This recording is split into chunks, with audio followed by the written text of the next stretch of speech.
जी हाँ, very good evening to all. एक बार फटाफट से थम्स अप देके बताइए, is everything fine, audio video clear है?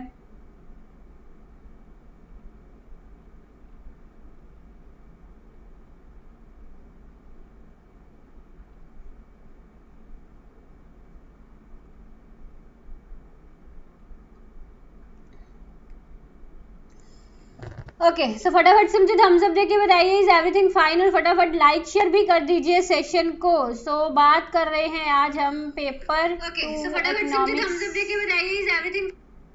तो वॉइस बिल्कुल सही आ रही है।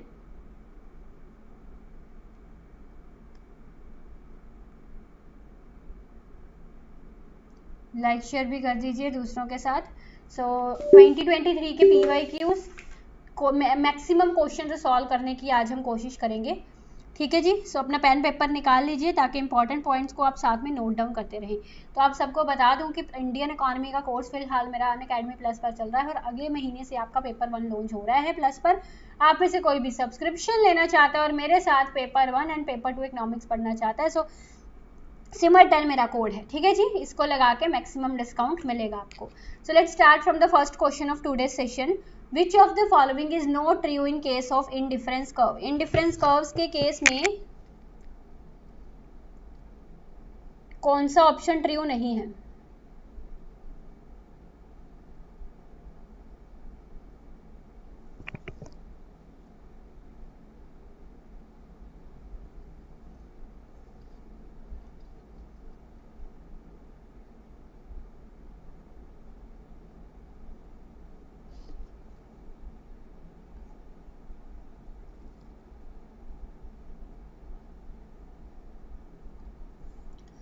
इंडिफरेंस कर्व्स जो है यूजली कन्वेक्स शेप्ड होते हैं। बाउड इनवर्ड का मतलब इस तरह से कन्वेक्स शेप्ड होते हैं। और इंडिफरेंस कर्व जो है परफेक्ट कॉम्प्लीमेंट्स के केस में राइट एंगल बनते हैं, ऐसे हमको पता है। परफेक्ट सब्स्टिट्यूट्स के केस में जो इंडिफरेंस कर्व होते हैं कुछ इस तरह से होते हैं, downward sloping straight line, perfect substitutes के केस में। तो इंडिफरेंस कर्व नॉर्मल गुड्स के केस में डाउनवर्ड स्लोपिंग स्ट्रेट लाइन नहीं होते, क्योंकि नॉर्मल गुड्स के केस में वो इस शेप ये शेप बनाते हैं, कन्वेक्स शेप, ठीक है।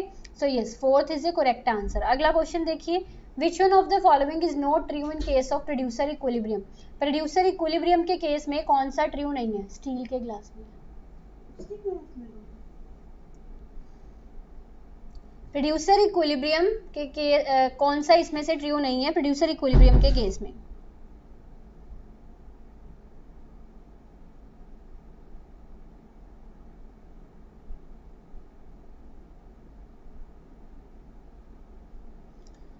तो देखिए भाई, अब ध्यान से समझिए।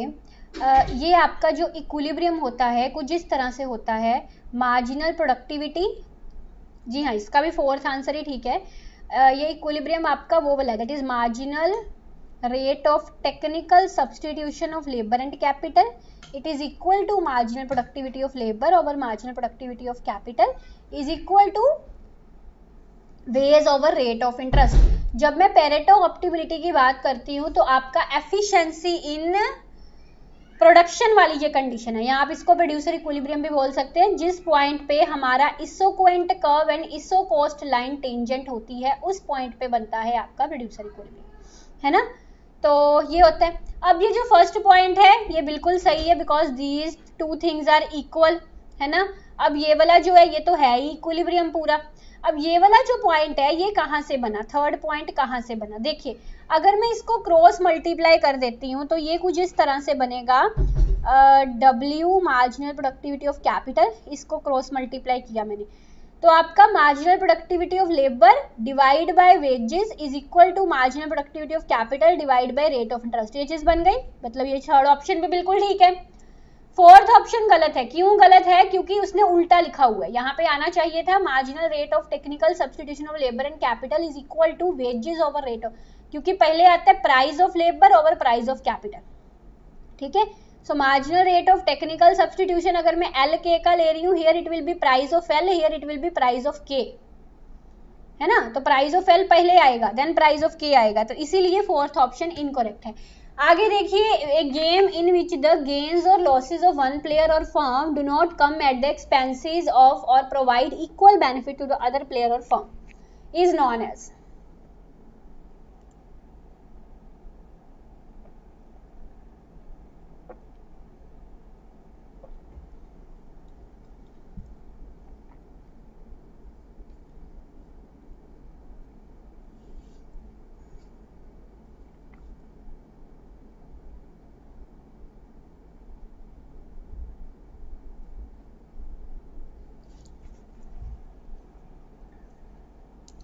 भाई लाइक एंड शेयर करो फटाफट से सेशन को, मजा नहीं आ रहा मुझे। आज सुबह के मैराथन में आप कितने लोग लाइव थे? 120 बच्चे लाइव थे। इस क्लास में सिर्फ 45 बच्चे लाइव हैं, ठीक है। फटाफट से लाइक शेयर कर दीजिए दूसरों के साथ भी, सबको पता चल पाए कि ये हमारा 2023 के PYQs वाला सेशन जो है स्टार्ट हो चुका है और चल रहा है सक्सेसफुली। सो इसका सही जवाब जो है सेकंड है। क्यों नॉन जीरो सम गेम है? क्योंकि ध्यान से पढ़िए, उसने कहा है gains or losses of one player do not come at the expenses of other. मतलब एक के गेन्स जो हैं वो दूसरे के एक्सपेंसेस पर नहीं आते, ठीक है। या यू कैन से कि एक के गेन्स जो लॉसेज जो हैं वो दूसरे को इक्वल बेनिफिट नहीं दे रहे। इसका कहने का मतलब क्या है कि गेन्स एंड लॉसेज बराबर नहीं है। To be conclude it's meaning is gains and losses are not equal. तो जब गेन एंड लॉस इक्वल नहीं होते तो उस गेम को हम बोलते हैं non zero sum game. Zero sum game क्या है? जिसमें एक का गेन दूसरे का लॉस बन गया। नॉन जीरो सम गेम क्या है? जिसमें gains are not equal to losses. अब नॉन जीरो सम गेम भी दो तरह से हो सकती है। एक हो सकती है पॉजिटिव सम गेम जिसमें gains are more than losses, दूसरी होती है आपकी नेगेटिव सम गेम जिसमें gains are less than losses. तो ये नॉन जीरो सम गेम की दो टाइप्स है। तो ये नॉन जीरो सम गेम इसलिए है क्योंकि इसमें गेन्स एंड लॉसेस बराबर नहीं है। अगले क्वेश्चन पे चलिए। The condition of preferring a risky income to a certain income with the same expected value is referred as.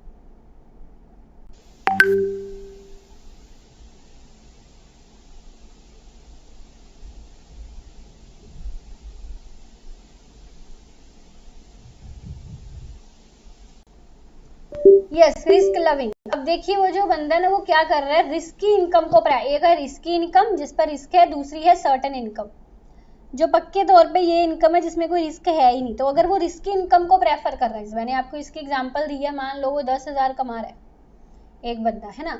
तो उसको अगर इन्वेस्ट करके, उसे उम्मीद है कि इसको इन्वेस्ट करके उसका 20,000 भी बन सकता है, बट अगर लॉस हो गया तो 5 भी रह सकता है, ठीक है। तो नहीं 20 ना करो आप, यहाँ पे 15 कर लो, बिकॉज एक्सपेक्टेड वैल्यू सेम है ना, एक्सपेक्टेड वैल्यू सेम है। 10 से 15,000 प्रॉफिट भी हो सकता है, 10 से 5,000 लॉस भी हो सकता है। तो अगर तो वो कहता है कि हाँ मुझे इन्वेस्ट करना है, उसको वो कहता है कि 15 भी तो बन सकता है, I am interested to invest, ठीक है। अगर वो इस रिस्की इनकम को प्रेफर कर रहा है then he is risk lover, है ना। बट अगर वो कह रहा है कि नहीं 10,000 ही बहुत है, 10 का 5 रह गया तो क्या बनेगा, अगर वो सर्टेन इनकम को प्रेफर कर रहा है देन ही इज रिस्क अवर्सर। चलो आगे देखिए। नहीं ये यहीं पर चल रही है, अनअकैडमी पर नहीं चल रही है क्लास, ठीक है। Dash arises when the firm can produce any combination of the two outputs more cheaply than could two independent firms that each produce a single output.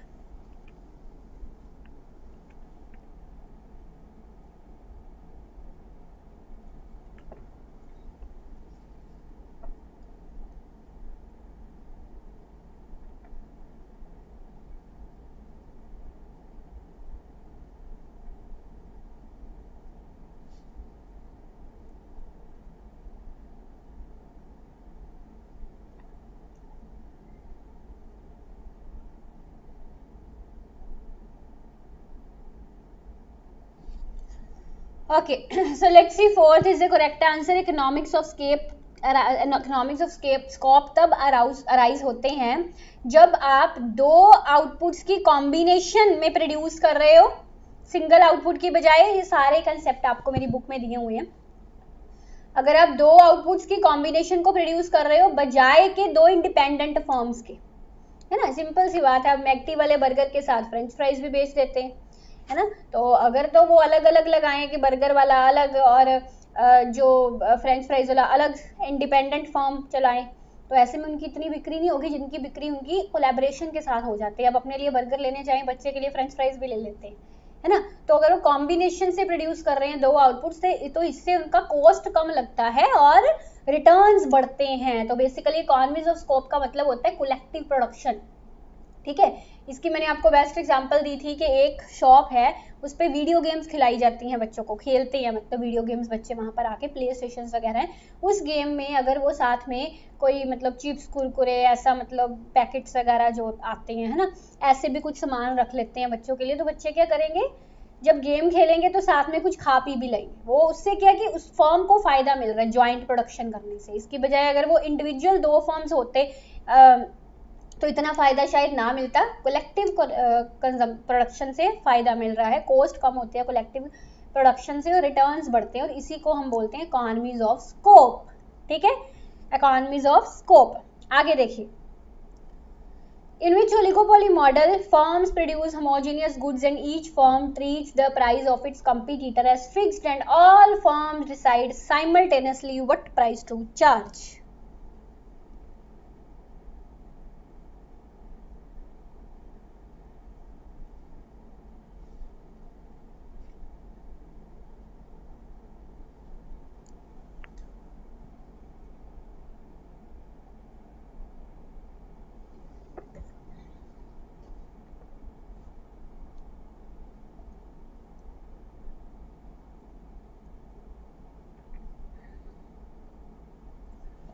Okay, so the correct answer is 1 fourth. अब इसमें क्या दिया गया veteran model में कि जो firms हैं वो होमोजेनियस गुड्स प्रोड्यूस कर रहे हैं और हर एक फर्म जो है वो ट्रीट कर रहा है कि उसका कॉम्पिटिटर का प्राइस जो है वो फिक्स्ड है ना।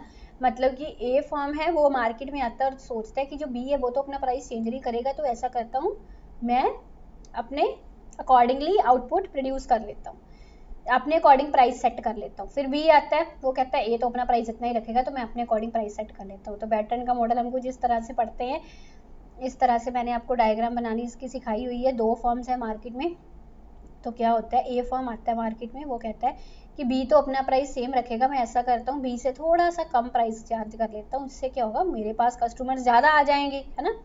फिर दूसरा आता है, वो कहता है ये तो अपना प्राइस इतना ही रखेगा, मैं इसे थोड़ा सा कम प्राइस चार्ज कर लेता हूँ, ज़्यादा कस्टमर्स मेरे पास आ जाएंगे। ऐसा करते करते अल्टीमेटली वो सिचुएशन पर पहुंच जाते हैं जहाँ पे उनका प्राइस उनकी एवरेज कॉस्ट के बराबर हो जाता है, यानी कि परफेक्टली कॉम्पिटिटिव वाली सिचुएशन पर वो आ जाते हैं। सिर्फ इसमें ये एजम्पशन के कारण वो इस पर्टिकुलर सिचुएशन पर पहुंचते हैं। किस एजम्पशन के कारण कि हर फर्म ये सोच के चलता है कि दूसरा तो अपना प्राइस कांस्टेंट रखेगा, है ना। तो बैटर्न मॉडल, कुर्नो के मॉडल में हर एक फर्म एज्यूम करता है कि दूसरा अपनी क्वांटिटी कांस्टेंट रखेगा, ठीक है। आगे देखिए, ये सेइंग जो है ये किसने लिखी है,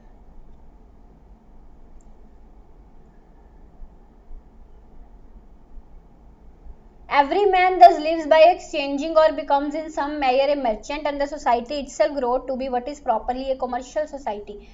प्रत्येक व्यक्ति विनिमय करके जीवित रहता है या कुछ हद तक एक व्यापारी बन जाता है और समाज में एक वाणिज्यिक समाज बन जाता है।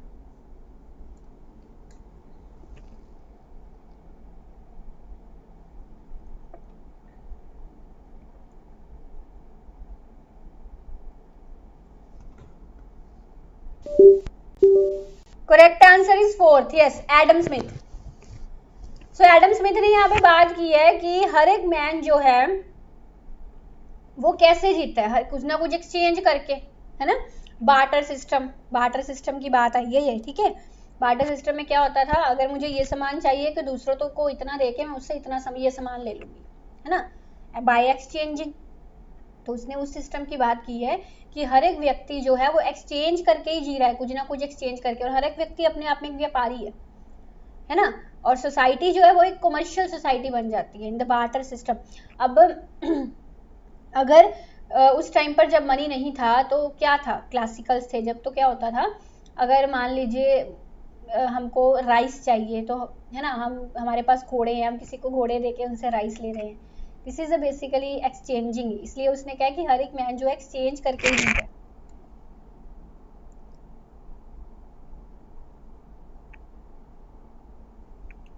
आगे देखिए, मिक्स ही है दोनों शिफ्ट्स का, ठीक है। स्टिकी प्राइस मॉडल इज,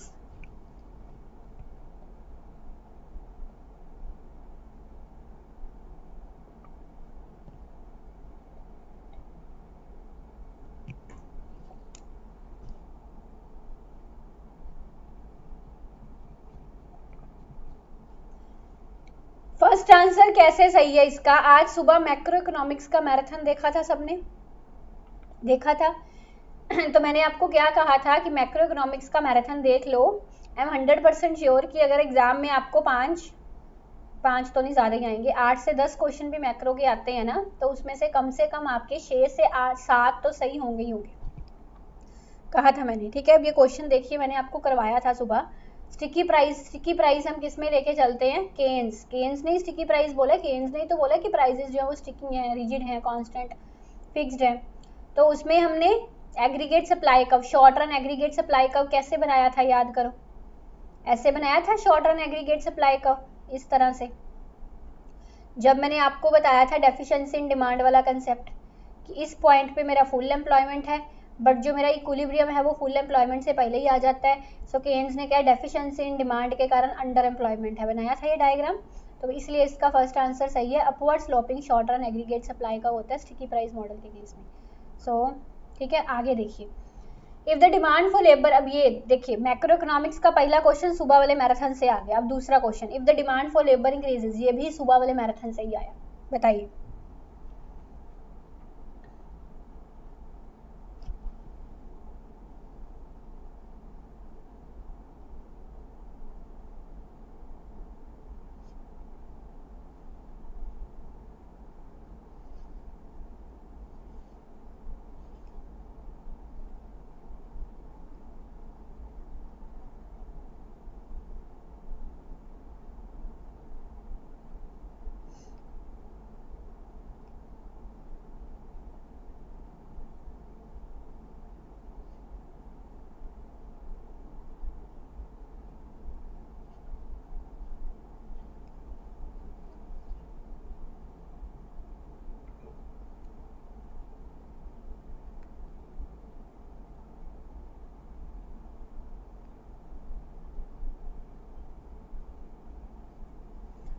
जी हाँ, सो कहाँ से आया है ये क्वेश्चन,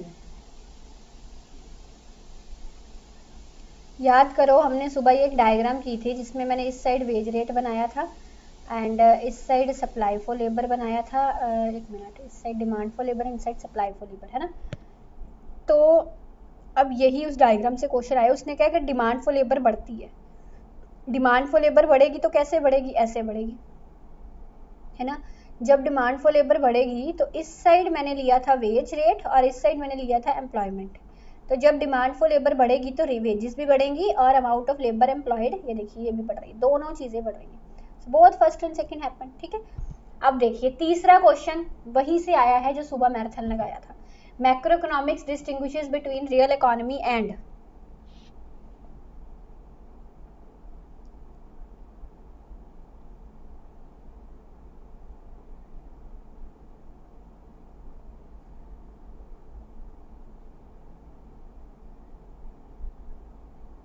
7 बजे तक चलेगा आपका ये क्लास, ठीक है। 7 बजे हम प्लस पे मिलेंगे, तब तक आपका यही क्लास चलेगा।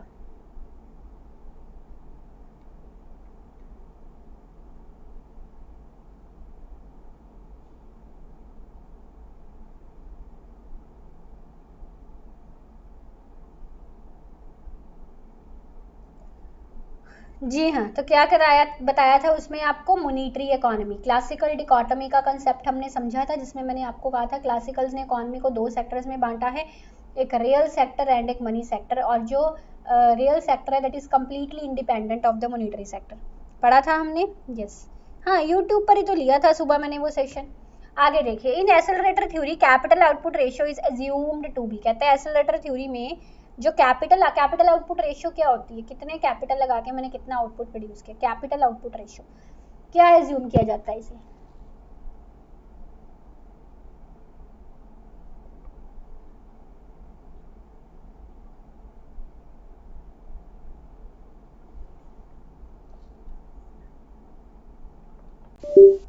Yes, it is assumed to be constant. How?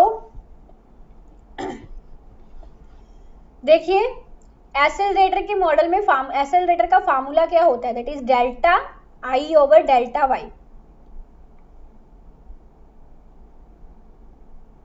This is the formula, delta I over delta Y. यानी कि इन्वेस्टमेंट में कितना चेंज हो रहा है, इनकम में चेंज होने से. कैपिटल आउटपुट रेशियो क्या है, कैपिटल आउटपुट रेशियो इज कि कितना कैपिटल लगाकर हम कितना आउटपुट प्रोड्यूस कर पा रहे हैं. मतलब कि अगर कैपिटल आउटपुट रेशियो किसी कंट्री का जितना ज़्यादा कम होता है ना, उतना ज़्यादा यू कैन से कि उस कंट्री में के लिए अच्छा होता है. जितना कैपिटल आउटपुट रेशियो ज़्यादा होगा कंट्री के लिए उतना ही अच्छा नहीं है. तो एसेलरेटर की थ्योरी में कैपिटल आउटपुट रेशियो को कांस्टेंट मान के चला गया. दैट मीन्स कि हमारा कैपिटल एंड आउटपुट रेशियो जो है वो स्टैटिक है, वो फिक्स्ड है, उसमें चेंज कंसीडर नहीं किया गया. ठीक है. गवर्नमेंट स्पेंडिंग इज, ये वाला क्वेश्चन आपको बाहर से आया मैक्रो का है ना, उस मैराथन से. कितने हमने अभी, हम सारा रेशियो कैलकुलेट कर लेते हैं, 1 मिनट. 1 2 3 4 5, अभी तक हमने 5 मैक्रो इकोनॉमिक्स के क्वेश्चंस किए हैं, जिनमें से 4 क्वेश्चंस आपको सुबह के मैराथन वाले सेशन में से ही आए हुए हैं. ये देखिए, ये भी हमने सुबह क्वेश्चन पढ़ा था. बताइए. गवर्नमेंट स्पेंडिंग इज सारा कुछ. कैसे? गवर्नमेंट स्पेंडिंग जो है ना वो ऑटोनॉमस एक्सपेंडिचर याद करो, सुबह मैंने क्या समझाया था, जो प्रॉफिट मोटिव से नहीं होता. जो गवर्नमेंट खर्चा करती है उसमें प्रॉफिट नहीं होता. गवर्नमेंट समाज की वेलफेयर के लिए फ्लाईओवर बनाती है, सड़कें बनाती है. This is because to increase living standard of the people, not, है ना. इसका मकसद जो है वो इनकम नहीं है, मतलब इनकम के कारण ये चीज नहीं है. ऑटोनॉमस गवर्नमेंट की इनकम नहीं भी हो रही, उसको ये वाला खर्चा तो करना ही पड़ेगा, है ना. तो टू बी कंट्रोल्ड. अब जब मैं गवर्नमेंट एक्सपेंडिंग की बात कर रही हूँ, बिजली सी बात है, पॉलिसी मेकर्स और वो कंट्रोल होगा. और वही चीज जो मैंने कही, जो ऑटोनॉमस स्पेंडिंग होती है हमारी, वो इनकम के लेवल पे डिपेंड नहीं करती. तो all of the above are the correct. आगे देखिए. Find the variance of random variables which constitute the number of heads and toes of 2 coins simultaneously. तो न्यूमेरिकल क्वेश्चन है. इस बार जो आपका नया वो आया ना मेरा बुक, उसमें मैंने ये ऐड ऑन किया है, ये वाले फार्मूले, इस तरह के फार्मूले, इस तरह के 5-6 फार्मूले मैंने अपनी नई एडिशन वाली बुक में ना ऐड ऑन किए हैं.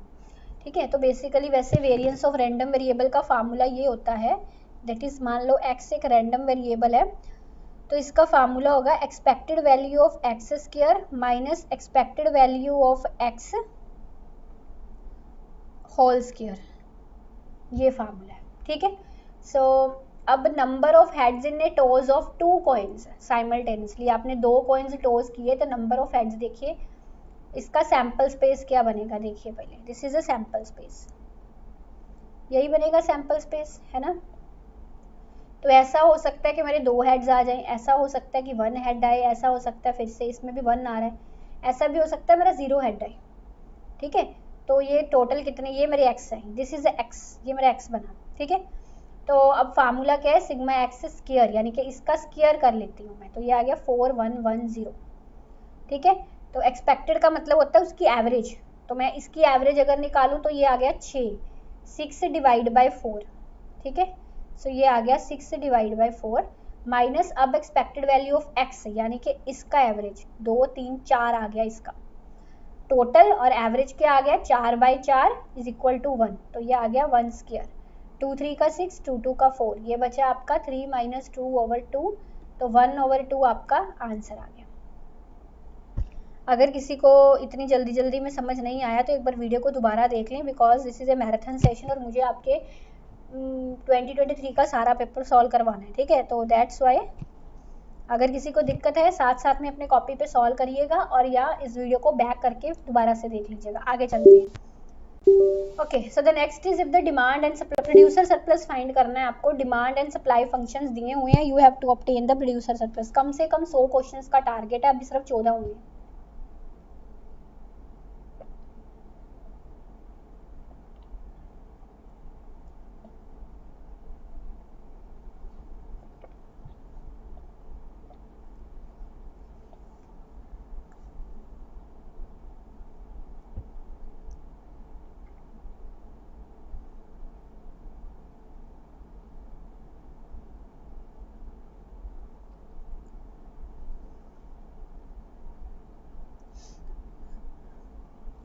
ओके, सो मेरे मेरे मेरे साथ सॉल्व करिएगा। जो नए लर्नर्स हैं, पहली बार देख रहे हैं प्रोड्यूसर सरप्लस को, तो मेरे साथ सॉल्व करिएगा। प्रोड्यूसर सरप्लस का फार्मूला आता है आपका P multiply by x minus integration of supply function. ठीक है, ये फार्मूला है। अब this is my supply function, ये मेरा सप्लाई फंक्शन है। ठीक है, तो पहले हम एक काम करते हैं, इन दोनों को इक्वल कर लेते हैं। Demand is equal to supply, यानी कि 20 minus F X is equal to 4x plus 8। ठीक है, ये आ गया। तो ये बन जाएगा आपका -5x minus 4x is equal to 8 minus 20। ये बन गया आपका -9x इज इक्वल टू कितना बचा यहाँ पे, 12 बचा, -12। तो x जो है मेरा 12/9 आ गया, 12/9 आ गया। तो p कितना आएगा फिर मेरा, p कितना आएगा, p 20 माइनस, दोनों में से किसी भी क्वेश्चन पे पुट कर दीजिए तो p की वैल्यू फाइंड कर लीजिए। तो 3 4 का 12, 3 3 का 9, यहाँ पे हम लिख देते हैं 20 माइनस 20/3। तो ये हो गया आपका 60 माइनस 20, तो ये बचा आपका 40/3। ठीक है, तो अब मैं p को लिख सकती हूँ 40/3 और इसको लिख सकती हूँ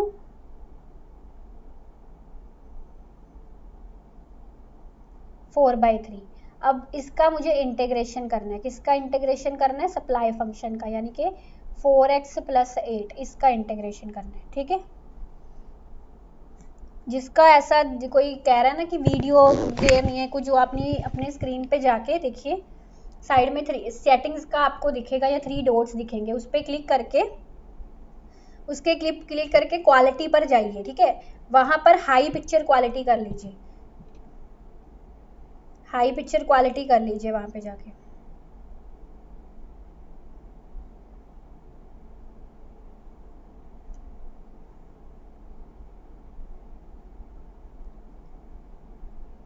अगर तब भी दिक्कत आ रही है तो उसके हाई पिक्चर क्वालिटी के नीचे ना एक एडवांस्ड का ऑप्शन लिखा होगा, आपके सामने लिखा होगा, ऐसा ऑप्शन होगा एडवांस्ड का ऑप्शन। उस एडवांस्ड के ऑप्शन पे क्लिक करके ना क्वालिटी पूरी मैक्सिमम कर लीजिए, 1080p करके लिखा मिल रहा होगा, उतनी क्वालिटी कर लीजिए। ठीक है, कोई दिक्कत नहीं आएगी।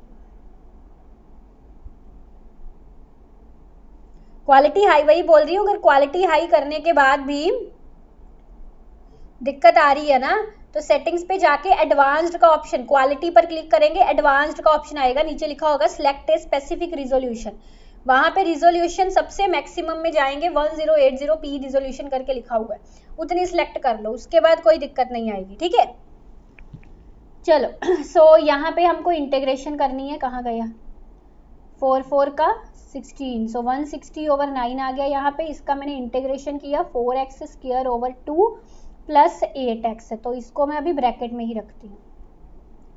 बस यहाँ पे अब x की वैल्यू पुट कर दो, तो कितनी है मेरी x की वैल्यू, ये 2 का 2 रख लो, इस पर पुट कर दो 4/3 का स्क्वायर प्लस 8 4/3। अब आई थिंक ये कैलकुलेशन आप खुद भी कर सकते हैं, कोई दिक्कत नहीं आएगी। 160/9 माइनस 2 16/3 प्लस 32/3, इसके बाद की कैलकुलेशन आप खुद कर लेंगे। ठीक है, तो आपका सेकंड आंसर आ जाएगा, इट वुड बी 32/9। ये कैलकुलेशन बच्चों वाली है, यू कैन डू इट। ठीक है, आप कर सकते हैं। आगे देखिए next question, the demand function for good A is given by, demand function दिया हुआ है आपको, क्रॉस प्राइस इलास्टिसिटी पता करनी है। अगर प्राइस ऑफ ए कमोडिटी 6 है, वाई आपका 500 है, and price of B commodity अगर आपका 10 है तो।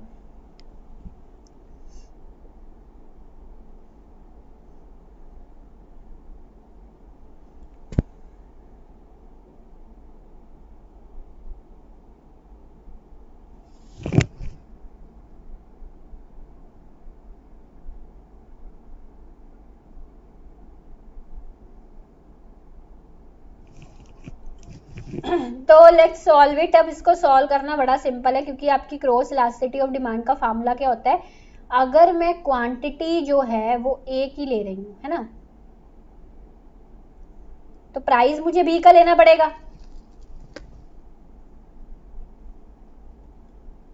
Multiply by price of B over quantity of A. इसी तरह से क्रॉस इलास्टिसिटी का फार्मूला बनता है, जिस कमोडिटी का प्राइस कंसीडर कर रहे हैं, क्वांटिटी दूसरे कमोडिटी की हम कंसीडर करते हैं, बिकॉज एक कमोडिटी के प्राइस में चेंज आने से दूसरी कमोडिटी की डिमांड पे क्या फर्क पड़ा, हम ये चीज देखते हैं। तो आप ऐसा करो, 1 मिनट, यहाँ पे ए भी उल्टा लिख दिया मैंने,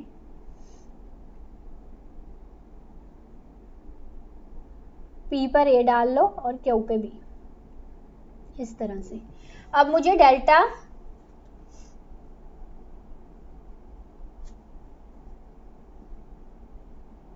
क्यू बी पर निकलेगा नहीं ना, यहाँ पे तो आपको डिमांड फंक्शन क्यू डे का दिया हुआ है, पहले ही वाला ही ठीक था। जस्ट मेरे कहने का मतलब कि आपको ए एंड बी की जो कमोडिटीज हैं वो अलग अलग रखनी है। अब क्योंकि यहाँ पे आपको डिमांड फंक्शन ए का दिया हुआ है ना, तो मैं इसलिए क्यू पर ए ही कमोडिटी रख रही हूँ। अब delta Q A over delta P B, इसका क्या आएगा आंसर, ये आपको क्यू ए दिया हुआ है डिमांड फंक्शन, तो डेरिवेशन निकालनी है with respect to P B. With respect to P B derivation निकालोगे 0.3 आ जाएगा, ठीक है। पी बी आपको 10 दिया हुआ है, क्यू ए यहाँ से निकाल लीजिए, Q A will equal to 100 minus 2, P A कितना है 6, 0.2, वाई कितना है 500 प्लस 0.3, पी बी कितना है 10, तो ये आ गया 100 माइनस 12 माइनस ये कितना आ गया करना, 10 0 0 100 आ गया।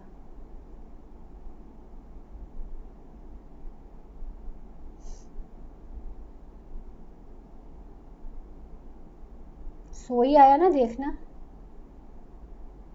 प्लस 3,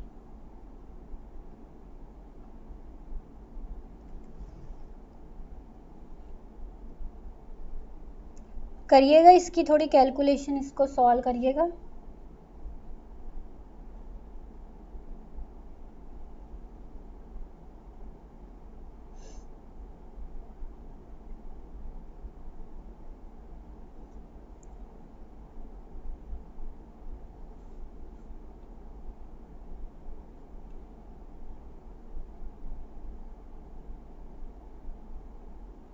यही आएगा,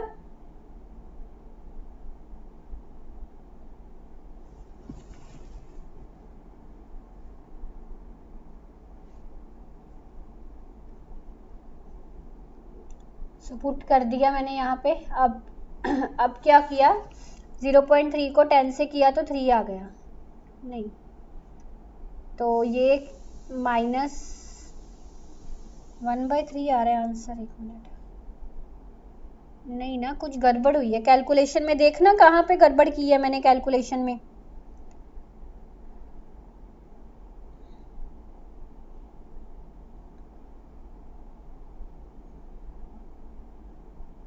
पता है कहाँ गड़बड़ हुई है, क्योंकि यहाँ पे प्लस आना है, माइनस थोड़ी ना आना है यहाँ पे। हाँ प्लस 100 आना है यहाँ पे, ठीक है। 200 माइनस 9 बन जाएगा ना, तो 101 आ जाएगा यहाँ पे, इट विल बी 101 आ जाएगा, ठीक है। सो 3 ओवर 101, यानी कि इस तरह 3 रखेंगे, 101 रखेंगे, यहाँ पे 0 पॉइंट, तो मुझे 2 0 लेने पड़ेंगे, क्योंकि 2 0 लेने पड़े तो यहाँ पर भी 1 0 और आ जाएगा, फिर मेरा 1 पर जाएगा ये 101, सो तो आपका सेकंड आंसर करेक्ट आ जाएगा। ठीक हो गया, चलो आगे देखिए। Test statistics use to test stationary of a time series in the presence of correlated error term. कहता है कि अगर एरर टर्म कोरिलेटेड है तो उस केस में स्टेशनरी ऑफ टाइम सीरीज के लिए आप कौन सा टेस्ट यूज करते हो।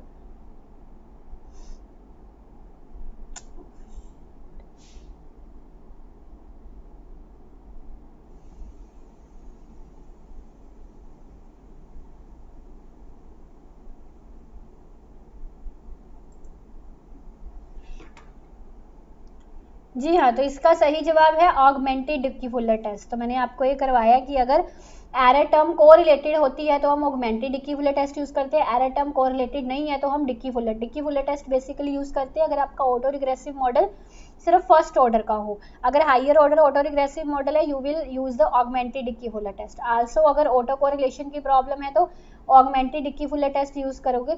कोरिलेटेड एरर टर्म का मतलब यही है कि there is a problem of autocorrelation, ठीक है। तो stationary of time, stationery check करने के 3 टेस्ट होते हैं, यूनिट रूट टेस्ट होता है, देन डिक्की फुलर टेस्ट होता है, then augmented Dickey Fuller test होता है, ठीक है।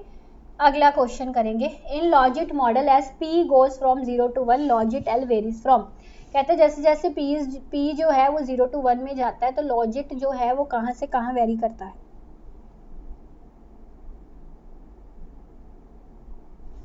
मैंने पहले क्वेश्चन में कुछ गलत कर दिया, हाँ कैलकुलेशन गलत कर दी ना थोड़ी सी, यहाँ पे हेयर इट विल बी 191, तो यहाँ पे 191 लिख लो बस 101 की जगह पे, ठीक है। चलो आगे देखिए,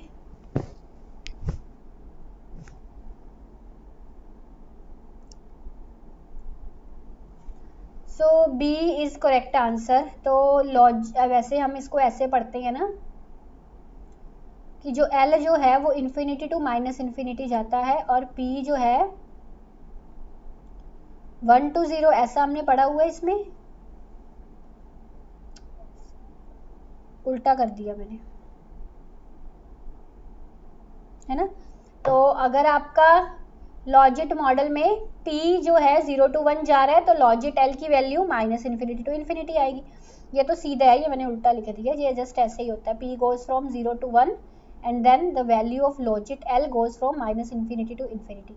अब इस पर मेरी एक पूरी वीडियो है, अभी इसी चैनल पर आपको मिलेगी, लॉजिट मॉडल, प्रॉबिट मॉडल, टॉबिट मॉडल, ठीक है। For reference you can watch that video, या फिर MS स्टडी गुरु वाले चैनल पर ना मैंने आपको इकोनोमेट्रिक्स के सभी important topics UGC net economics के एग्जाम के लिए करवाए हैं, वहाँ पर भी एक सेपरेट वीडियो है लॉजिट प्रॉबिट टॉबिट की, तो आप वो वीडियो देख सकते हैं, समझ सकते हैं इन मॉडल का बेसिक आइडिया होता क्या है आखिर, ठीक है। You can watch that. आगे देखिए, find the elasticity of substitution. हाँ, सेस प्रोडक्शन फंक्शन की इलास्टिसिटी से ना हर बार ही क्वेश्चन पूछते हैं। तो अगर सब्सटीट्यूशन पैरामीटर जो है lies between 0 to infinity, substitution parameter 0 to infinity lie करता है, तो ये elasticity of substitution 1/1 plus beta, beta is substitution parameter, और जो बीटा है that lies between 0 to infinity. तो अगर बीटा की वैल्यू 0 है, 0 to इन्फिनिटी के बीच में लाई कर रहे हैं, इनके वैल्यू 0 नहीं होगी, 0 से ज़्यादा होगी और इन्फिनिटी से कम, यानी कि 1 से लेके इन्फिनिट तक वैल्यू जा रही है बीटा की, ठीक है ना। तो अगर तो बीटा की वैल्यू होगी 1 तो ये आपका आ जाएगा 0.5, ठीक है। अगर तो इसकी वैल्यू को मैं क्योंकि इन्फिनिटी तक लेके जानी बढ़ाती जाऊंगी, बीटा को 2 कर दूंगी, तो ये और 0 और कम हो जाएगा, 0.33 समथिंग आ जाएगा। तो मतलब कहने का कि जो आपकी इलास्टिसिटी ऑफ सब्सटीट्यूशन है, जैसे जैसे बीटा की वैल्यू 0 to इन्फिनिटी के बीच में लाई करती जा रही है, वैसे वैसे आपका जो इलास्टिसिटी ऑफ सब्सटीट्यूशन है 0.5, 0.3 कम होता जा रहा है, मतलब कि 1 से कम होता जा रहा है। So your elasticity of substitution will be less than 1, ठीक है, it will be less than 1, इस तरह से। आगे देखिए, और वैसे भी आपका जो बीटा और इलास्टिसिटी ऑफ सब्सटीट्यूशन है वो नेगेटिवली रिलेट कर रहे हैं ना, जैसे जैसे आपका बीटा यहाँ पे बढ़ता जा रहा है 1 2 3 4, इलास्टिसिटी ऑफ सब्सटीट्यूशन कम होती जा रही है, तो elasticity of substitution is less than 1। आगे देखिए, next question is a box of 9 golf gloves contains 2 left handed and 7, एक मिनट, ये क्वेश्चन रह गया ना आपका स्ट्रक्चरल ब्रेक इन डाटा वाला। इस पर मैंने आपको कहा था मैं अलग से एक लेक्चर लगाऊंगी, बट मैंने लगाया ही नहीं। चलो तो देख लो इसको। रिग्रेशन मॉडल जो है α1 plus α2 dt plus β1 xt plus β2 की जगह पर yt एंड dt आ गया प्लस ut आ गया। कहता है ये एक तरह का रिग्रेशन मॉडल है। तो इस तरह का रिग्रेशन मॉडल, अब इस रिग्रेशन मॉडल में क्या है दूसरे मॉडल से अलग, इसमें क्या है, इसमें एक तो अलग चीज़ ये है कि यहाँ पे जो आपका β2 है ना, यहाँ पे उन्होंने dependent variable and this is basically dummy variable D, है ना, डिपेंडेंट वेरिएबल और डमी वेरिएबल दोनों यहाँ पे लगाए हुए हैं।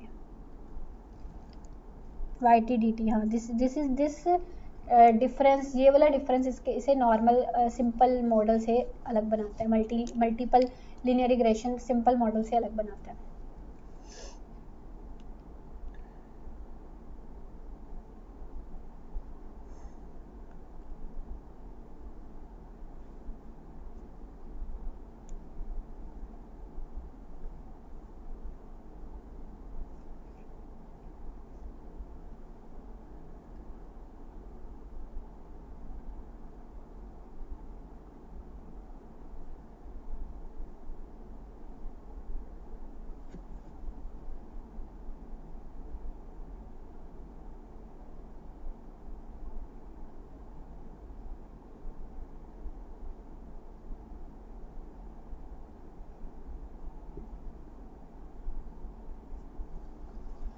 ओके सो इसका सही जवाब तो मैं वैसे अभी देख ही लिया था, it is structural break in data. तो यहाँ पे डी जो है this is basically dummy variable, X is independent variable, और यहाँ पे B2 के कोफिशिएंट, B2 में इन्होंने जो B2 का कोफिशिएंट है इसमें this is your dependent variable and this is your dummy variable.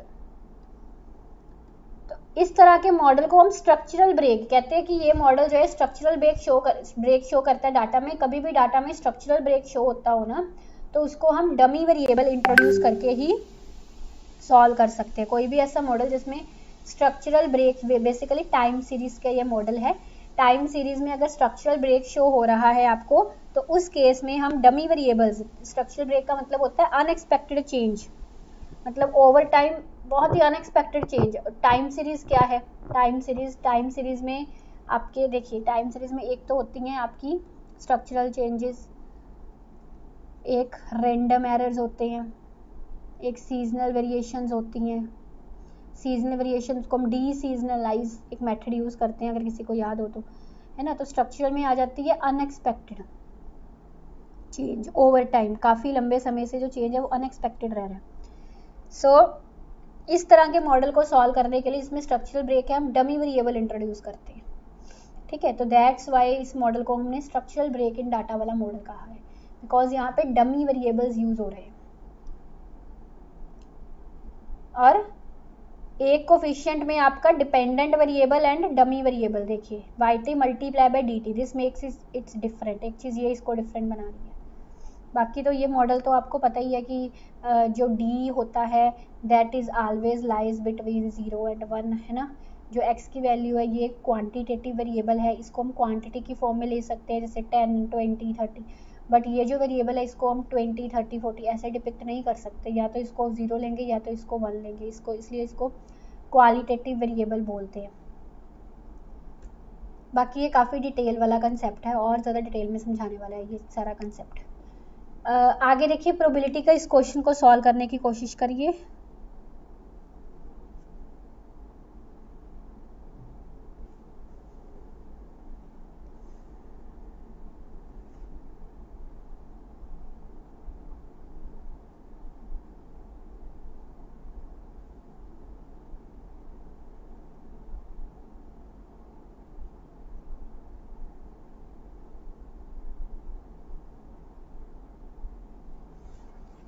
सही जवाब सी।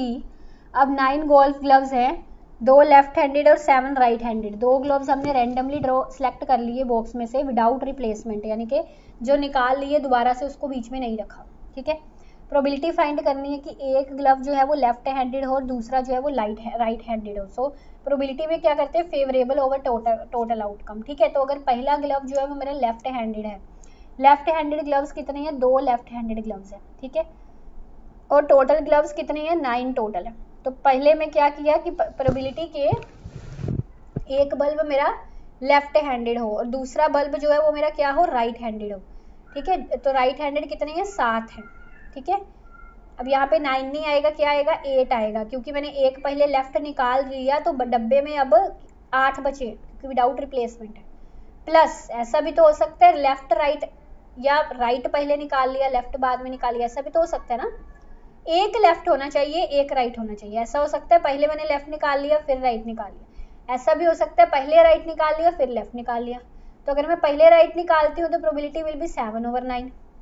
बाद में लेफ्ट निकालती हूँ तो प्रोबेबिलिटी विल बी 2/9 नहीं आएगी, 2/8 आएगी, क्योंकि फिर से मैंने पहले राइट निकाला था तो अब बॉक्स में सिर्फ 8 बचे, तो इट विल बी 14/,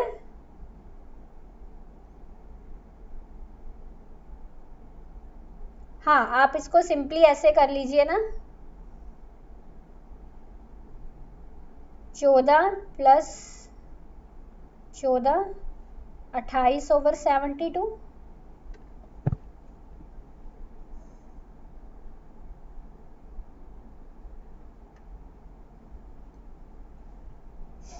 सो इसकी अब कटिंग कर लीजिए, 2 1 का 2, 2 4 का 8, 2 3 का 6, 2 6 का 12, 2 7 का 14, 2 1 का 2, 2 8 का 16, तो 7/18 आपका आंसर आ जाएगा।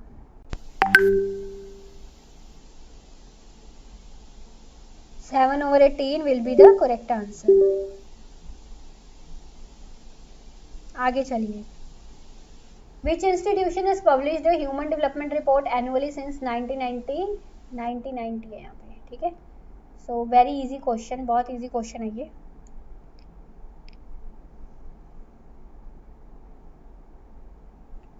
सो fourth is the correct answer, UNDP, United Nations development programme जो है यूएनडीपी, वो ह्यूमन डेवलपमेंट रिपोर्ट पब्लिश कर रहा है 1990 से, 1990 से।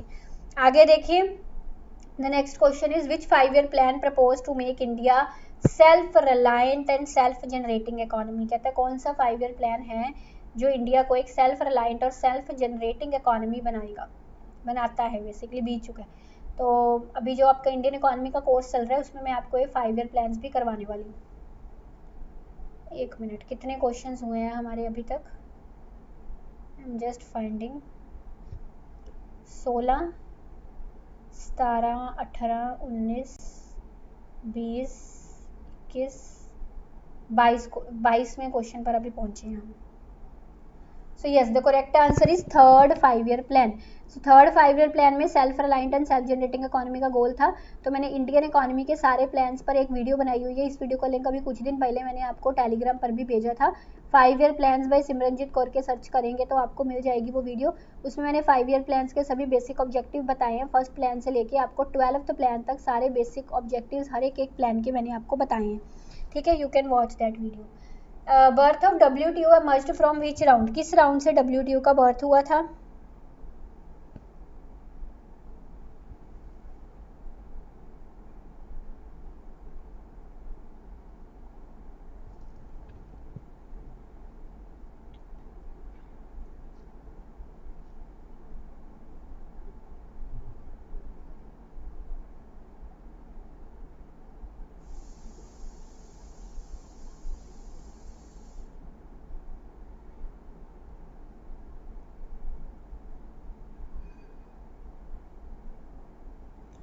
यस, यूरेजे राउंड, जो यूरेजे राउंड था इसमें क्या था, पहले गैट होता था, general agreement on tariffs and trade, इसको रिप्लेस करके WTO आ गया यूरेजे राउंड में, है ना।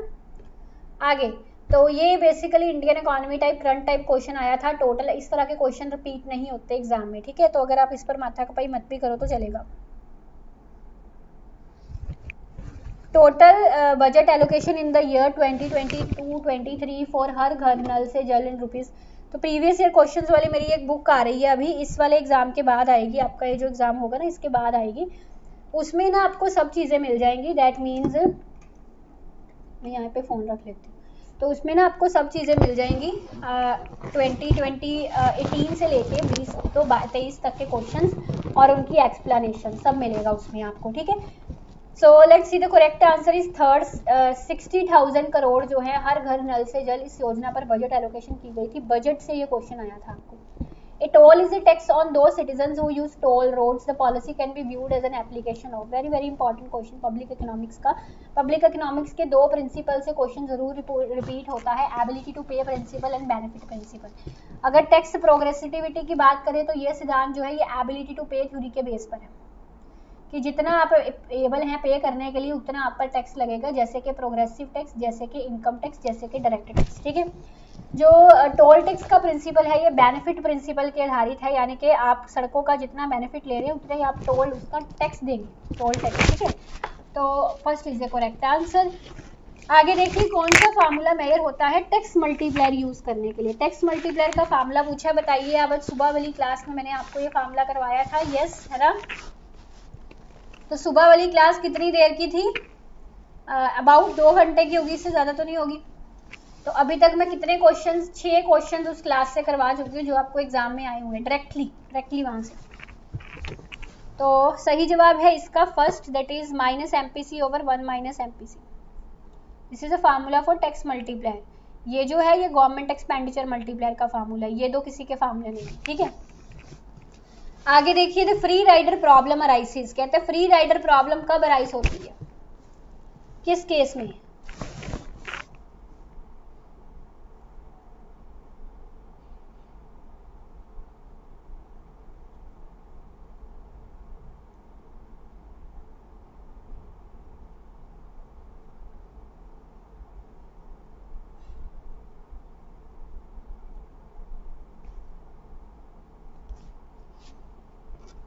सो yes the correct answer is, देखिए ध्यान से समझिए, कंजेस्टिबल गुड्स कौन से मैंने आपको बताए थे, जैसे कि रोड का ट्रैफिक अब कंजेस्टिबल है। वैसे तो ये रोड जो है, पब्लिक रोड जो है वो नॉन एक्सक्लूडेबल है, नॉन ड्राइवेबल है, बट अगर उस पर ट्रैफिक बहुत ज़्यादा बढ़ जाए, कंजेशन बहुत ज़्यादा बढ़ जाए, तो वो पर्टिकुलर थिंग जो है वो आपका नॉन राइवल से राइवल बन जाता है, यानी कि साइमल्टेनियसली सभी उस रोड को यूज़ नहीं कर सकते, तो वो राइवल बन जाता है ओवर यूज़ करने पर रोड, है ना। तो वो कंजेस्टिबल गुड्स होते हैं। अब फ्री राइडर प्रॉब्लम आती है पब्लिक गुड्स के केस में। पब्लिक गुड्स के केस में यानी कि जो गुड्स पूरी तरह से non excludable and non rival होते हैं, ठीक है, कि उनका कोई खर्चा नहीं है, कोई भी उनको यूज़ करी जा रहा है, साइमल्टेनियसली इकट्ठे सभी यूज़ कर सकते हैं, एयर हवा, है ना। नंबर ऑफ बेनिफिशरीज बहुत ज़्यादा हैं और किसी को एक्सक्लूड करना पॉसिबल है ही नहीं। अब हवा का फ़ायदा लेने से आप किसी को एक्सक्लूड कर सकते हो? नहीं कर सकते, है ना। तो exclusion is not possible and number of beneficiaries is large. ऐसा आप कर ही नहीं सकते कि अगर वो पे करेगा तभी बेनिफिट लेगा, नहीं पे कर रहा तभी उसको उस चीज़ का बेनिफिट मिल ही रहा है ना। So C is correct answer. Money supply is in the ISLM model is assumed to be, कहते हैं ISLM मॉडल में जो मनी सप्लाई होती है वो कौन सी होती है, नॉमिनल होती है या रियल होती है?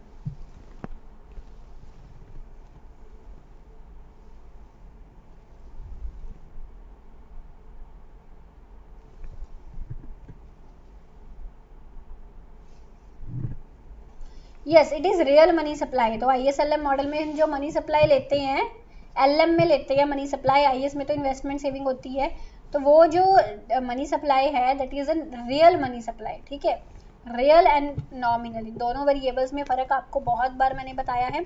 जब मैं कोई चीज़ रियल पर देख रही हूँ, यानी कि उसमें इन्फ्लेशन इफेक्ट को ऐड करके, अगर उस चीज़ के प्राइजेस बढ़े हैं, देखिए अगर मुझे कोई चीज़ रियल पर निकालनी है ना, तो मैं क्या करूँगी, नॉमिनल वाली चीज़ से prices, change in prices minus कर दूंगी। ये फार्मूला न्यूमेरिकल क्वेश्चंस के लिए याद रखिएगा, क्योंकि रियल पर मुझे वो चीज़ कांस्टेंट ईयर पर के अकॉर्डिंग देखनी है और नॉमिनल में वो चीज़ मुझे करंट ईयर के अकॉर्डिंग देखनी है। तो उस current year and constant year में जो भी प्राइजेस में बदलाव हुए हैं वो इसमें से माइनस कर दूंगी, तभी तो वो चीज़ रियल बेस पे निकलेगी ना, ठीक है।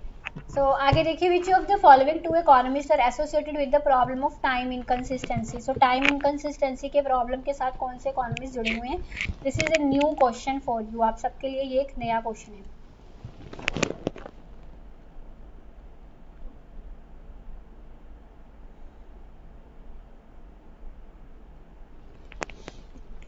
सही जवाब है इसका second, Kydland and Prescott. So time inconsistency की प्रॉब्लम से काइडलैंड एंड प्रेस्कॉट, अब हमने तो तकरीबन केन्स एंड जॉन रॉबिन्सन के सभी थ्योरीज, सभी जो भी इनकी धारणाएं हैं वो पढ़ी हुई हैं। बोमल टॉबिन का पढ़ा है, बोमल टॉबिन का डिमांड फॉर मनी थ्योरी है ना। तो इसमें जो कंसेप्ट टाइम इनकंसिस्टेंसी भी नया है और इकोनॉमिस्ट कौन से नए हैं, ये तो इकोनॉमिस्ट भी नए हैं और कंसेप्ट भी नया है। आप इस अकॉर्डिंग यहाँ पे थोड़ी सी कॉमन सेंस यूज़ कर सकते थे, क्योंकि हमको केन्स, रॉबिन्सन, फ्रीडमैन, बोमल टॉबिन, इनके सभी थ्योरीज वगैरह तकरीबन हमने की हुई है, रटी हुई है, पढ़ा है हमको। यहाँ पे कंसेप्ट भी नया और इकोनॉमिस्ट भी नया, ठीक है। आगे देखिए, मैंने आपको ये सिखाने की कोशिश कर रही हूँ, अगर इस तरह नहीं पढ़े हुए में से क्वेश्चन आ जाए, then how can you can use your common sense. Value trade ratio captures trading relative to the size of the, कहते हैं जो मूल्य व्यापार अनुपात है वो अनुपात के आकार के सापेक्ष व्यापार पर कब्जा करता है। Value trade ratio captures trading relative to the size of relative to the size of economy। कहते हैं जो वैल्यू ट्रेड रेशियो है ना वो ट्रेडिंग को कैप्चर करती है इकोनॉमी के साइज के अकॉर्डिंगली। रिलेटिव का मतलब होता है जब मैं किसी चीज को किसी के अकॉर्डिंगली या किसी से कंपेयर करके देख रही हूँ। सो वैल्यू ट्रेड रेशियो जो है वो ट्रेडिंग को कैप्चर करती है अकॉर्डिंग टू द इकोनॉमी, यानी कि इकोनॉमी के साइज के अकॉर्डिंगली वैल्यू ट्रेड रेशियो कितनी है। ठीक है, ट्रेडिंग कितनी है मतलब कि इकोनॉमी के साइज के अकॉर्डिंगली ट्रेडिंग कितनी है। वैल्यू मतलब इकोनॉमी में कितनी वैल्यू प्रोड्यूस हो रही है और trade, it is a value trade ratio. तो इसका क्या मतलब हुआ कि इकोनॉमी के साइज के अकॉर्डिंगली उसमें ट्रेडिंग कितनी हो रही है। आज समझे? So that's why it captures trading relative to the size of economy. Economy के साइज के हिसाब से उसमें ट्रेडिंग कितनी हो रही है, that is a value trade ratio. Under developed countries और slums of the world economy, ये स्टेटमेंट किसके द्वारा कही गई है? केन्स, माइडल, एडम स्मिथ या केन क्रॉस।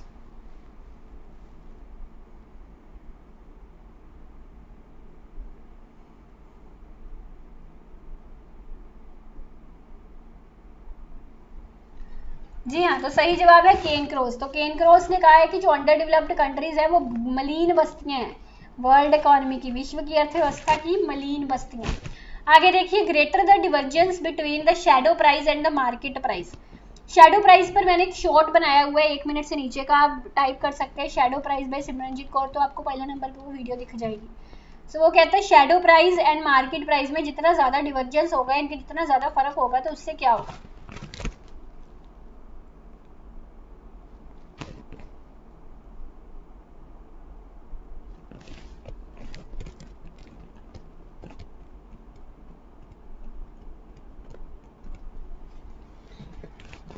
सही जवाब है फर्स्ट इसका, greater the need for social cost benefit analysis in the public investment decisions. तो shadow price and market price में जितना, शैडो प्राइस एक्चुअल प्राइस नहीं होता, शैडो प्राइस एक एस्टिमेटेड प्राइस होता है। वो कहता है एस्टिमेटेड प्राइस और असल में मार्केट में जितना प्राइस है उसमें जितना ज्यादा डिफरेंस होगा, यानी कि उतनी ज्यादा नीड है कि हम इन्वेस्टमेंट डिसीजन लेने से पहले कॉस्ट बेनिफिट एनालिसिस कर लें कि हमारा खर्चा कितना आ रहा है और हमारा उससे बेनिफिट कितना हो रहा है।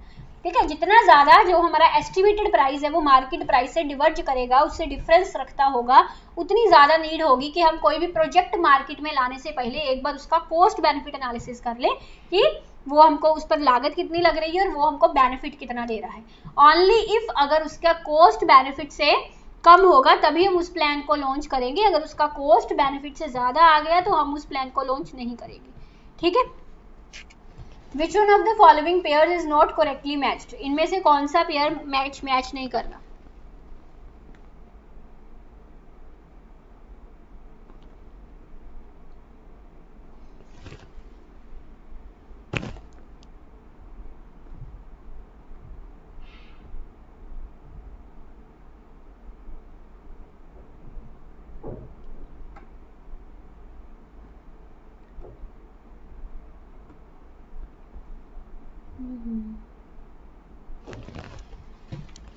जी हाँ, सो सही जवाब है इसका ए, बिकॉज एशियन ड्रामा जो है ये माइडल की बुक है, हमने बहुत बार रटी है, कजनेट की नहीं है, it is a book of माइडल।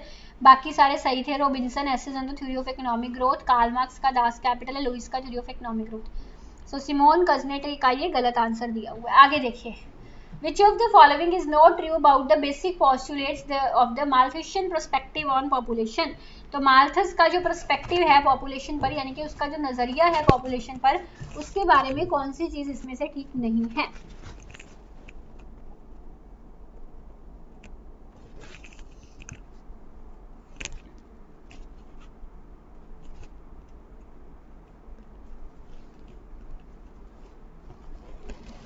तो कल ना आपका, कल की क्लासेस का भी मैं आपको बताती हूँ, थोड़ा सा सुन लीजिए। कल आपकी जो शाम को क्लास है ना 6:30 बजे वाली, उसमें आपको इंडियन इकोनॉमी के करंट अफेयर्स करवाने वाली हूँ। ठीक है, और परसों हम इस सेशन को कंटिन्यू करेंगे, कि इसी का पार्ट 2 ले करेंगे। ठीक है, तो इस क्वेश्चन का जो सही जवाब है दैट इज 3, क्योंकि माल्थस की थ्योरी जो है पॉपुलेशन की, उसमें हमने क्या पढ़ा है कि जो ह्यूमन पॉपुलेशन है, जैसे जैसे लिविंग स्टैंडर्ड बढ़ता है, मैंने आपको इन्वायरमेंटल इकोनॉमिक्स के जो अभी हुआ था PYQ का सेशन, उसमें ये बड़े डिटेल में समझाए थे क्वेश्चंस कि जैसे जैसे स्टैंडर्ड ऑफ लिविंग बढ़ती है, लोगों का अगर जीने का स्तर बढ़ता है तो लोग जो है वो बच्चे ज़्यादा पैदा करने लग जाते हैं, ह्यूमन पॉपुलेशन उससे बढ़ती है, तो ये वाला ठीक है। बट अब दिक्कत ये है कि पॉपुलेशन तो बढ़ रही है बट हमारे पास रिसोर्सेज स्कैर्स है, रिसोर्सेज लिमिटेड है, फिक्स्ड है, जिसके कारण हम ऑलवेज बोलते हैं कि रिसोर्सेज की कमी हो जाती है और पॉपुलेशन, खाने वाले ज़्यादा है बट रिसोर्सेज कम है, जिसके कारण पॉपुलेशन एक्सप्लोजन होता है ना। सो अब ये जो ग्रोथ ऑफ पॉपुलेशन, अब ये फोर्थ वाला पढ़िए, कहता है पॉपुलेशन की ग्रोथ को लिमिटेड कैसे हो सकता है, bye amount of food available, यानी कि पॉपुलेशन में तो काफ़ी ज्योमेट्रिक रेट से ग्रोथ हो रही है बट जो रिसोर्सेज का ग्रोथ रेट है या फूड का ग्रोथ रेट है वो अर्थमेटिक रेट है, यानी कि कम है, काफ़ी कम है, ठीक है। तो यहाँ पे फूड शॉर्टेजेस की प्रॉब्लम आएंगी। अब क्या होगा कि जैसे जैसे पॉपुलेशन ग्रो करती जाएगी तो ऑटोमेटिकली ऐसी नेचुरल कैलामिटीज जैसे फूड शॉर्टेजेस आ गया, ड्राउट आ गया, फ्लड्स आ गए, इनके कारण वो और पॉपुलेशन बढ़नी शुरू हो जाएगी ऑटोमेटिकली, फिर से पॉपुलेशन कम होनी शुरू हो जाएगी, है ना।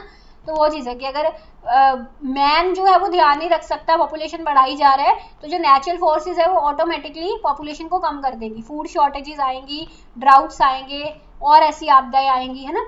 सो ये चीज़ें कही हैं माल्थस ने। अब थर्ड वाला पॉइंट माल्थस ने नहीं कहा, फैक्टर सब्सटीट्यूट्स इन टेक्नोलॉजिकल, वो कहता है कि अगर फैक्टर को सब्सटीट्यूट कर दें और टेक्नोलॉजी, एडवांस टेक्नोलॉजी लेके आए तो उससे रिसोर्स की कमियों को दूर किया जा सकता है, जबकि किया ही नहीं जा सकता क्योंकि factor substitution is not possible. Basically Malthus का जो ये लॉ है, लॉ ऑफ डिमिनिशिंग रिटर्न्स के बेस पे है। लॉ ऑफ डिमिनिशिंग रिटर्न्स में हम साफ साफ पढ़ते हैं कि factor substitution is not possible. मेरे पास लैंड है तो मैं लैंड को लेबर ना रखकर लैंड को उससे काम चला सकती हूँ, अकेली लैंड को मैं क्या करूंगी अगर मेरे पास काम करने वाली लेबर ही नहीं है तो। So factors are not substitutes and technological advances से हम रिसोर्सेज को नहीं बढ़ा सकते, क्योंकि हमने साफ साफ इसमें पढ़ा है कि resources are limited, resources are scarce, उनको नहीं बढ़ाया जा सकता। बट पॉपुलेशन एक लिमिट से ज़्यादा नहीं बढ़ाया जा सकता, बट पॉपुलेशन जो है इनवेरिएबली बढ़ती जा रही है, तेज़ गति पर बढ़ती जा रही है, ठीक है। बट रिसोर्सेज के बढ़ने की रफ्तार जो है वो लिमिटेड है, ठीक है, उनको उस रफ्तार से ज़्यादा तेज़ गति से हम नहीं बढ़ा सकते रिसोर्सेज को। सो थर्ड पॉइंट गलत है माल्थसियन थ्योरी के बारे में। आगे देखिए, which of the following criteria is used to जज the performance of environmental policy, performance of instruments for environmental policy.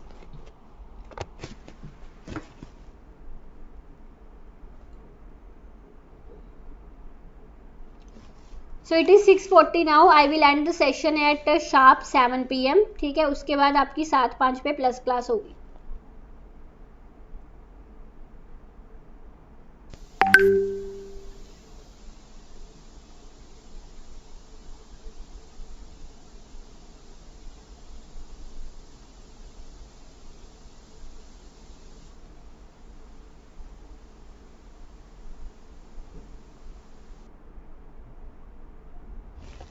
Okay, so the correct answer is fourth, all of the above. Ensuring that for each firm the marginal abatement cost is, मैंने आपको यहाँ पे marginal abatement cost का meaning बताया था अपने पुराने environmental वाले लेक्चर में। marginal abatement cost is equal to the marginal damage for the population। तो क्या बताया था, कोई बता सकता है जिसने वो मेरा लेक्चर देखा था environmental वाला?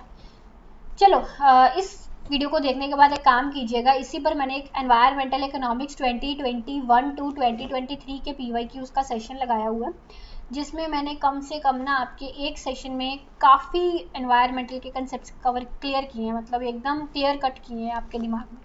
तो प्लीज़ वो सेशन ज़रूर देखिएगा, उससे आपके एनवायरमेंटल इकोनॉमिक्स के सिर्फ 2023 के PYQs नहीं होंगे, साथ में आपको चीज़ें भी समझ में आएंगी, नए कंसेप्ट भी क्लियर होंगे, ठीक है।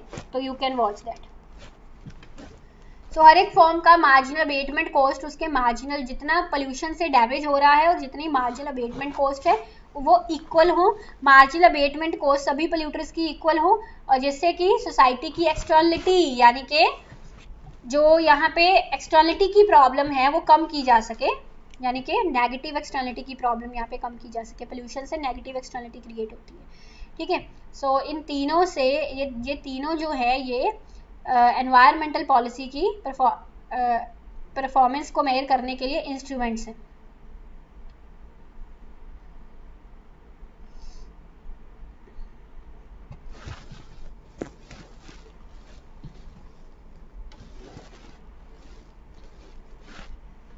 जी exactly which of the following is true in case of externality. ये क्वेश्चन ना, ये क्वेश्चन रुको, ये क्वेश्चन आई थिंक ड्रॉप हुआ था। I will eliminate this question. हाँ, ये करिएगा, what does the case of immiserizing growth state.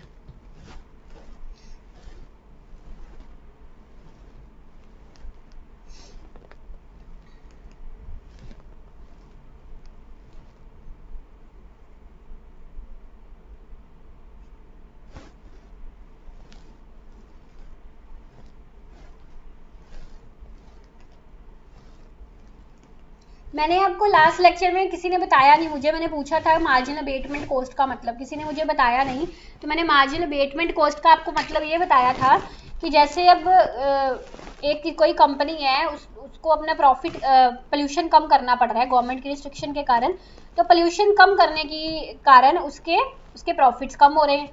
That is a marginal loss in the profits of that company from avoiding the last unit of population, क्योंकि उसने population avoid किया तो उससे उसके company के प्रॉफिट्स में लॉस हो रही है। This is marginal abatement cost, है ना। आप सिंपली इसको ऐसे भी बोल सकते हैं, cost of reducing one more unit of pollution.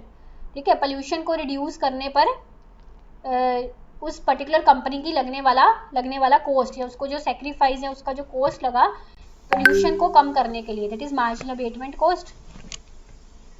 तो immiserizing growth in poor nations would actually be self defeating. तो इमर्सराइजिंग ग्रोथ का हमने कंसेप्ट क्या पढ़ा हुआ है कि क्या पढ़ा हुआ है, टर्म्स ऑफ ट्रेड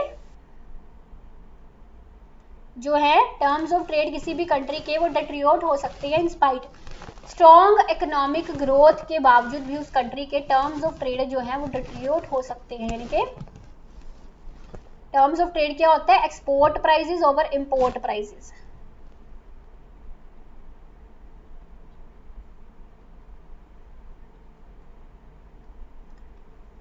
अगर किसी कंट्री के एक्सपोर्ट्स कम हैं तो उस कंट्री के टर्म्स ऑफ ट्रेड डिटेरियोरेट होंगे। तो पुअर नेशंस की जो ग्रोथ है वो एक्चुअली भी सेल्फ डिफीटिंग क्यों है, क्योंकि उनके टर्म्स ऑफ ट्रेड डिटेरियोरेट हो रहे हैं, क्योंकि उनका टर्म्स ऑफ ट्रेड अनफेवरेबल रह रहे हैं।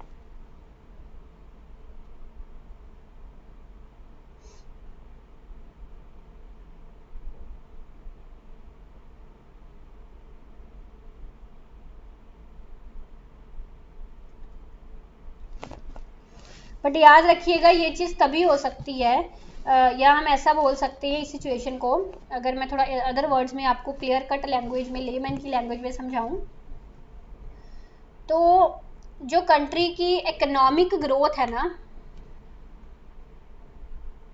उसके बावजूद भी कंट्री तरक्की कर रहा है, ग्रो कर रहा है, उसके बावजूद भी ऐसा हो सकता है कि वो कंट्री जो है वो पहले से वर्सन ऑफ बन जाए।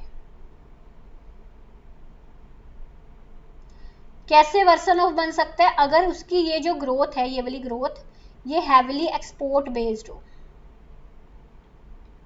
हैविली एक्सपोर्ट बेस्ड ग्रोथ हो। तो हैविली एक्सपोर्ट बेस्ड ग्रोथ होने से वो कंट्री पहले से वर्स ऑफ बन सकता है, उसमें टीओटी पहले से वर्स ऑफ हो सकता है ना।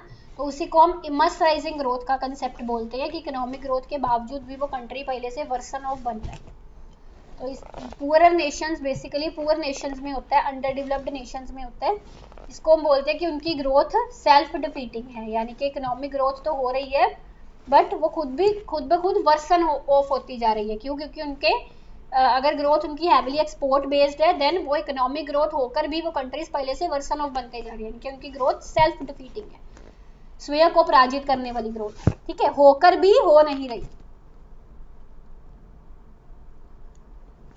अगला क्वेश्चन है यहाँ पे, in which stage of the product cycle model the imitating country starts underselling the innovating country in third markets. तो product cycle model,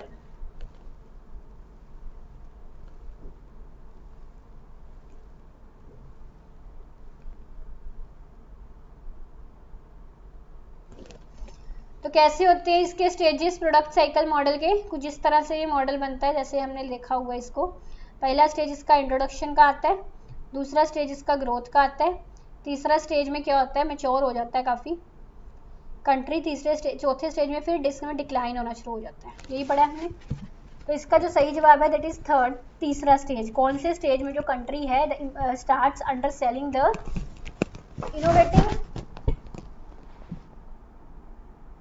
imitating country, अच्छा जो कंट्री नकल कर रहा है, ठीक है।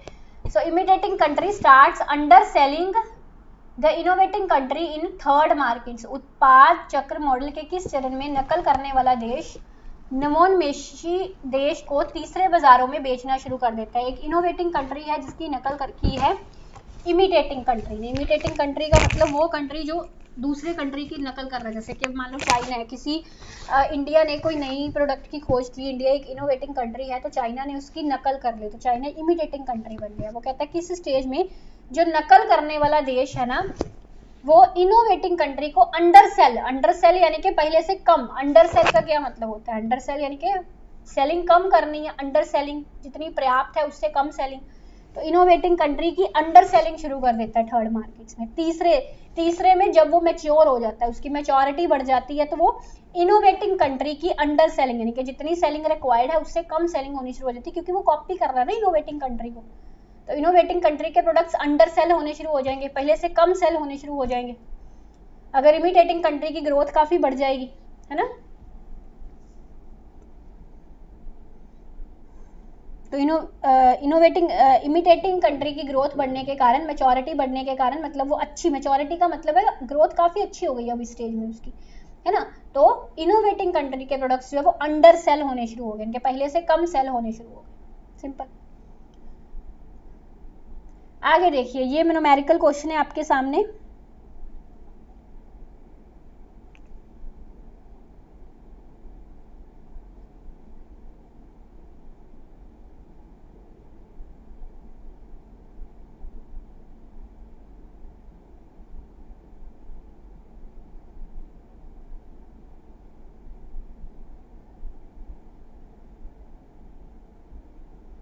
हाँ, जो पुअर कंट्रीज हैं बिल्कुल वो नेचुरल गुड्स का एक्सपोर्ट करते हैं, exactly exactly.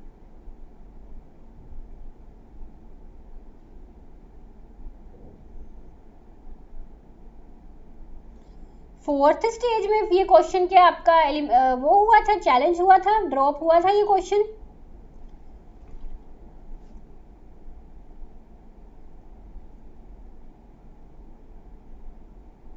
Product cycle model वाला, फिर why you all are saying the fourth stage?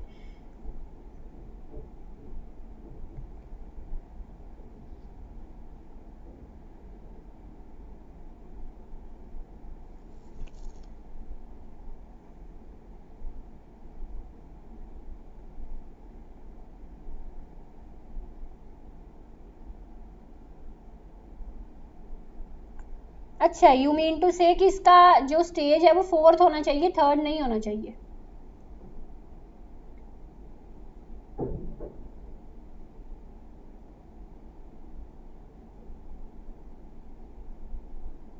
जब उसकी ग्रोथ डिक्लाइन हो रही है, अच्छा आपके कहने का ये मतलब है क्योंकि जो इनोवेटिंग कंट्री है उसके प्रोडक्ट अंडर सेल हो रहे हैं, तो यानी कि इस स्टेज में फिर उसकी ग्रोथ डिक्लाइन होनी चाहिए, तो इसका आंसर फोर्थ होना चाहिए। यू आर सेइंग दिस, है ना। मे बी आई एम रोंग, हो सकता है मैं यहाँ पे गलत हूँ, इसका सही आंसर फोर्थ है, बन सकता है फोर्थ आंसर सही, बिल्कुल इसमें कोई डाउट नहीं है। मैं इमिटेटिंग कंट्री के अकॉर्डिंगली देख रही थी, बट अगर हम इनोवेटिंग कंट्री के अकॉर्डिंगली देखें तो क्योंकि उसके प्रोडक्ट अंडर सेल हो रहे हैं, पहले से कम सेल हो रहे हैं, उसकी ग्रोथ नेगेटिव हो रही है, उसकी ग्रोथ डिक्लाइन हो रही है, तो उस अकॉर्डिंग इसका फोर्थ आंसर सही बन रहा है। बिकॉज हम यहाँ पे इनोवेटिंग कंट्री के अगर लहजे से देखें तो अगर इनोवेटिंग कंट्री की ग्रोथ पहले से कम हो रही है, डिक्लाइन हो रही है, दैट मीन्स अंडर सेलिंग, पहले से कम सेल हो रहे हैं उसके प्रोडक्ट, तभी इस नज़रिए से हम देखें तो इसका आंसर स्टेज फोर्थ होना चाहिए।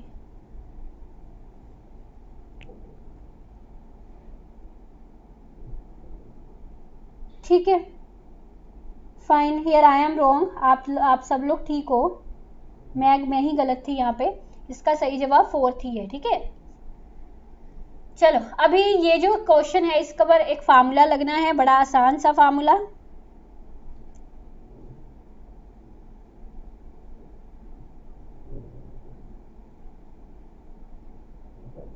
ये मैंने तो आपको पढ़ाया हुआ है, imitating country starts producing new product, नया प्रोडक्ट बनाना शुरू कर देता है कंट्री तीसरे स्टेज में, है ना। चलो so the question from international economics,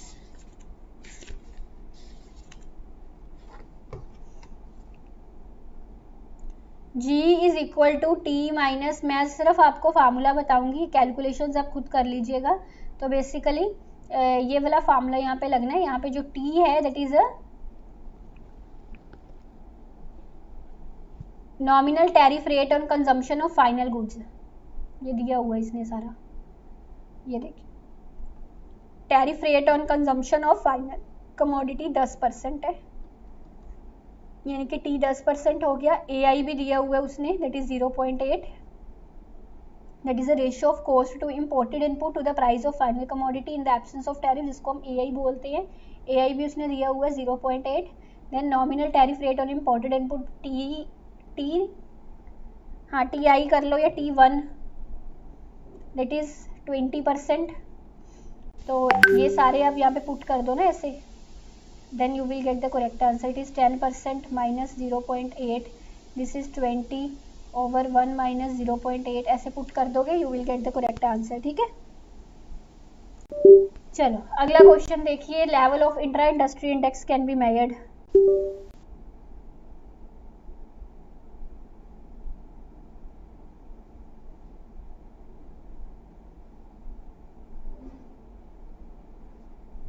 तो अभी 5 मिनट में सेशन खत्म करने वाली हूँ मैं। ये इंट्रा इंडस्ट्री इंडेक्स का level, intra industry index, level of intra industry index, देखिए एक होता है इंटर इंडस्ट्री, इंडस्ट्रीज के बीच में, एक होता है इंट्रा इंडस्ट्री। ठीक है, मतलब सेम इंडस्ट्रीज, इंट्रा इंडस्ट्री की सेम इंडस्ट्रीज। तो उसके केस में अगर आपको उनका intra index industry index, trade index major करना, T is a trade index between the countries, intra industry countries में ट्रेड का index that is a T। So it is 1 minus exports minus imports over exports plus imports. यहाँ पे ये sign module का लगा है, यानी कि अगर आपके बाई चांस इम्पोर्ट्स ज़्यादा हो एक्सपोर्ट्स से, तो वो साइन जो है वो यहाँ पे हम कंसीडर नहीं करेंगे, पॉजिटिव साइन ही लेंगे। मॉड्यूल का साइन इसलिए लगता है because we are eliminating any negative sign. ठीक है, तो first is a correct answer here. Nash equilibrium represent, this would be last question, हाँ, between the same industry।